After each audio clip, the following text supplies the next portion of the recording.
కూటమి ప్రభుత్వ గణిత శాస్త్రంలో 10 కోట్ల రూపాయలు కాస్త అటు ఇటుగా 441 కోట్ల రూపాయలతో సమానం. అదెలాగో ఒకసారి చూద్దాం.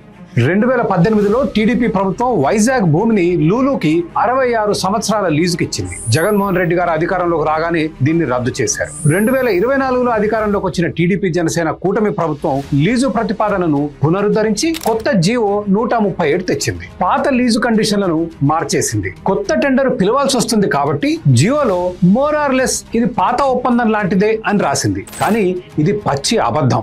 ప్రస్తుత కూటమి ప్రభుత్వం లీజుని 66 సంవత్సరాల నుంచి 99కు పొడిగించింది. ఎందుకు పొడిగించింది తెలియదు. 2018లో 66 సంవత్సరాల పాటు 19 కోట్ల రూపాయల బ్యాంకు గ్యారంటీ ఇవ్వాలని కండిషన్ పెట్టారు. 2025 కూటమి ఆ కండిషన్ తీసేసింది. ఎందుకు తీసేసింది తెలియదు. 2018లో చేసుకున్న ఒప్పందం ప్రకారం లీజు మొదలైనప్పటి నుంచి అద్దె చెల్లించాలి. ప్రస్తుత ప్రభుత్వం మొదటి 3 సంవత్సరాల అద్దె మినహాయించింది. ఎందుకు తెలియదు. 2018లో టీడీపీ చేసిన లీజు ఒప్పందం ప్రకారం అద్దె ప్రతి సంవత్సరం 5% పెరిగేది. ప్రస్తుత ప్రభుత్వం అద్దె ప్రతి 10 సంవత్సరాలకు 10% పెంచుతామన్నారు. ఈ కండిషన్ మీరు కొంచెం శ్రద్ధ పెట్టి అర్థం చేసుకోవాలి. కాంపౌండ్ ఇంట్రెస్ట్ అంటే చక్రవడ్డీ లాంగ్ టర్మ్ లో నమ్మశక్యం కాని ఫలితాలను ఇస్తుంది. గతంలో ఒప్పందం చేసుకున్న వైజాగ్ భూమి లీజు పేమెంట్ 9 ఎకరాల 12 సెంట్లకు 4,51,00,000. కానీ జస్ట్ వాదన కోసం లీజు పేమెంట్ సంవత్సరానికి 4.5 కోట్లే అనుకుందాం. బాబు గారు 2018లో చేసిన ఒప్పందం ప్రకారం అద్దె ప్రతి సంవత్సరం 5% పెరిగితే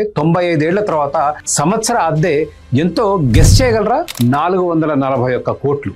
ఇదే బాబు గారి ప్రస్తుత కూటమి ప్రభుత్వం లూలుకి ఇచ్చిన ఫ్రెండ్షిప్ ప్యాకేజ్ లో లీజు పేమెంట్ ప్రతి 10 సంవత్సరాలకి 10% పెరుగుతుంది. అప్పుడు 95వ సంవత్సరం లీజ్ పేమెంట్ ఎంతో గెస్ చేయగలరా? జస్ట్ 10 కోట్లే. నమ్మశక్యంగా లేదు కదా? అదే చక్రవడ్డీ మహత్యం. ప్రతి సంవత్సరం 5% పెరిగితే 95వ సంవత్సరం లీజ్ పేమెంట్ 441 కోట్లయితే ప్రతి 10 సంవత్సరాలకు 10% పెరిగితే 95వ సంవత్సరం లీజ్ పేమెంట్ జస్ట్ 10 కోట్లు. మరి 441 కోట్లు 10 కోట్లు ఏ గణిత శాస్త్రంలో మోరార్లెస్ సమానం? మన పాలకులు జనాలను మరీ ఇంత వెరుబాగులు అనుకుంటే ఎలా?